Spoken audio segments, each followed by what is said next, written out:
Hello and welcome to LaRosa Reads. I'm Denise LaRosa and today I'm sharing my 2025 reading goals. This is a wonderful time of the year where a lot of us are doing a reset.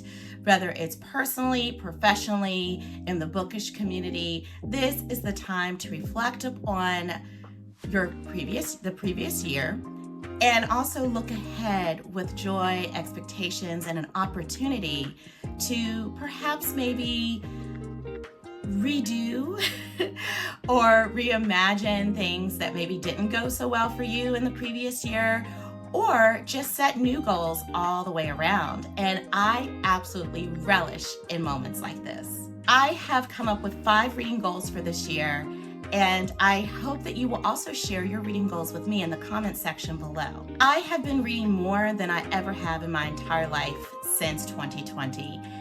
I have enjoyed it, and there are so many books out there that I want to just read them all. I mean, I think I'm not alone with that, right?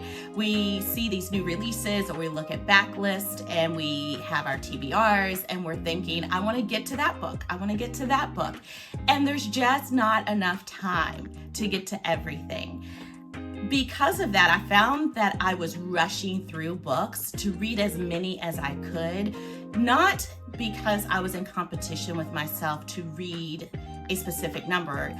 I just had this sense of urgency and this desire to read as many books as I could because, quite frankly, they were on my TBR. I was curious about them, and I love to read. However, I have gotten to a place in my reading life where I want to slow down and delight in the experience of reading a book. Just taking it one page at a time, relishing in the storyline, relishing in the information that I am acquiring if it's a nonfiction read. So I had a reading goal last year of reading 84 books. I ended up reading 83.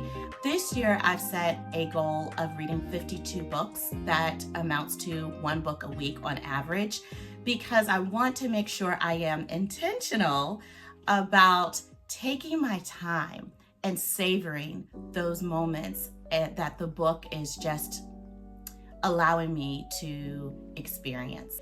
My next reading goal is pretty interesting because I think a lot of people have the opposite goal.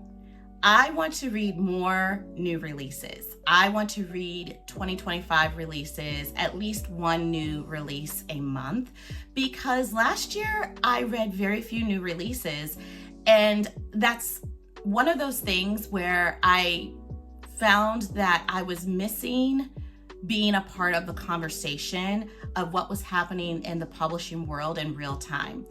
It wasn't that I had a case of FOMO, fear of missing out, and wanting to read new releases because these were the books to read or the books to talk about on your BookTube channel. I just, like I said, miss being a part of the conversation, and also not feeling like I had a sense of the pulse of what was happening. I enjoyed reading backlist books, but I also didn't have as an enjoyable of a reading experience as I had in previous years recently. And I think part of that was because some of the books were dated, and it was hard for me to resonate with some of the books because they didn't quite apply to the current times we're living in. I have 25 anticipated releases for this year. I am hoping to get to those and then some. We have some of my auto-buy authors, such as Kenny D. Ryan, who is coming out with some new books this year. We have, like I said, Kenny D. Ryan, S.A. Cosby. I'm trying to think of others, Christina Forrest. There are some of my favorite authors, Brendan Slocum, who are coming out with new books. This is the time for me to grab those new releases. I also remember one of the reasons why I wasn't reading new books is because I was really trying to watch them coins, okay? And I was trying to just get library books checked out as opposed to buying new books. I sometimes experience some challenges getting a hold on new releases because everybody and their mama had a hold placed on them.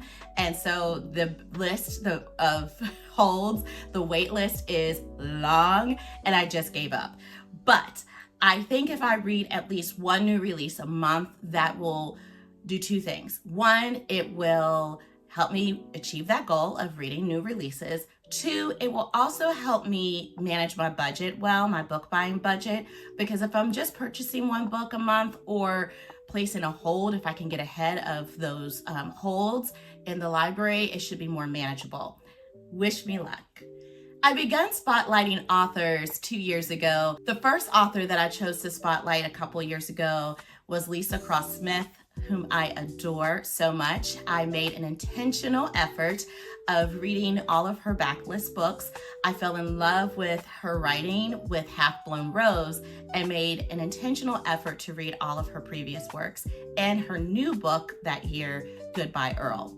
Last year, my author spotlight was on the one, the only Ann Petrie. This year, I wish to spotlight Kennedy Ryan. She is a romance author, and while that is fine and good and amazing, I want to say this dynamic, talented woman is more than a romance author.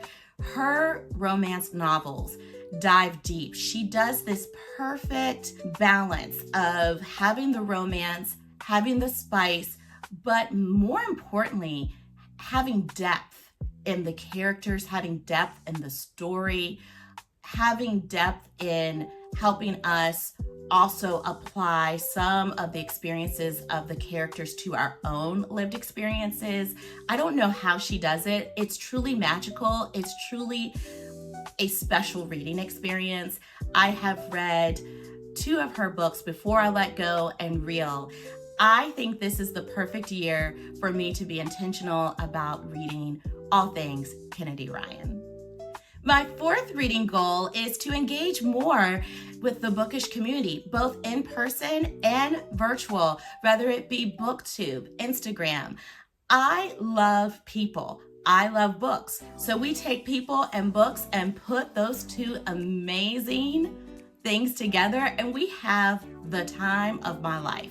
I love meeting and engaging and communicating with fellow book lovers, people that I would not have otherwise have met or engaged with had it not been for the wonderful gift of reading. So I want to do some reading initiatives perhaps, or a reading challenge. I'm still cooking up some ideas. I have quite a few, and I have to narrow it down to find ways that I can contribute to the bookish communities, both in person and virtually, and also engage more with all of you, because I have a good time with you guys. I hope you have a good time with me.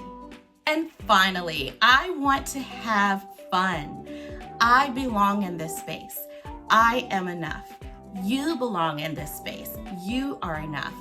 We have to be careful because comparison is the thief of joy. We can get caught up so easily in the virtual world of social media and seeing other people doing the things that we aspire to do, and we feel like they're doing it better. People are more drawn to them than they are of you. That is not a healthy space to be in, and quite frankly, that is not a space that I am used to being in. I found myself falling into that trap a little bit last year in 2024. I do not want to ever fall into that trap again. I just want to enjoy creating content online. I want to enjoy meeting people in person. So those are my reading goals. What are your reading goals? Like I said, I love hearing from you, so let me know what those goals are. Do we have any in common? I love hearing from you. And until next time, happy reading. Bye.